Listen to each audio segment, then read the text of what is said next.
François, on va revenir avec vous sur cette décision du Parlement letton. Ça peut paraître anecdotique, ça ne l'est pas du tout. Le Parlement letton vient de donner son feu vert à la sortie du pays de la Convention internationale qui interdit l'usage des mines antipersonnelles. Et au total, ce sont 5 pays désormais européens qui vont réautoriser l'utilisation de cette arme extrêmement dangereuse. Oui, voilà ce que l'Europe ne voulait plus voir sur son sol, eh bien des mines antipersonnelles. Les dernières fois qu'elles ont été utilisées à grande échelle sur le sol européen, c'était lors des guerres en ex-Yougoslavie dans les années 90 et actuellement, donc de nos jours, lors de la guerre d'Ukraine où elles sont présentes par millions sur le sol ukrainien. Alors pour les faire disparaître, en 1997, 160 pays du monde avaient signé le traité d'Ottawa sur l'interdiction des mines antipersonnelles.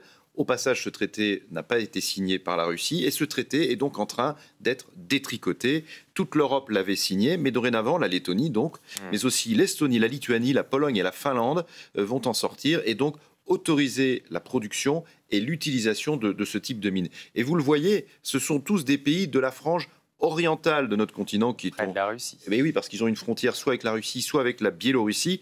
Et leur objectif, c'est évidemment de mieux se protéger contre une invasion de Moscou, une invasion qu'ils pensent inévitable. Peut-on parler, François, d'un dangereux retour en arrière? Alors, on peut évidemment comprendre que ces 5 pays veulent réutiliser les mines antipersonnelles parce qu'ils ont clairement peur de leurs grands voisins russes et ils se disent « ne nous interdisons rien ».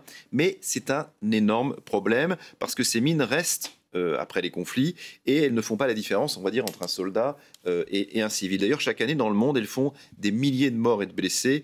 À 80 ou 90%, ces victimes sont des civils, et une victime sur 2 de mines antipersonnelles est un enfant. Donc oui, leur réautorisation est un retour en arrière de 30 ans.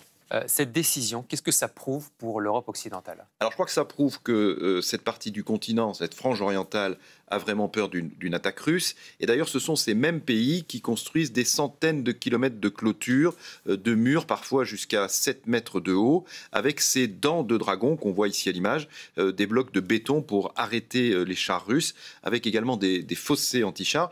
La Pologne, par exemple, est en train de construire un bouclier de 420 km de long avec la Biélorussie et de 200 km de long avec l'enclave russe au nord, donc de Kaliningrad. Au total, du nord au sud, en Europe, ce sont plus de 2000 km de murs qui sont actuellement en train d'être construits, donc à l'est du continent. C'est donc un nouveau rideau de fer qui s'abat sur l'Europe. Et comme les mines antipersonnelles, je crois que ça marque un retour bien inquiétant vers des périodes sombres de notre histoire. Le focus international, François Bedonnez, pour cette Europe qui se barricade et donc le retour des mines antipersonnelles sur notre continent.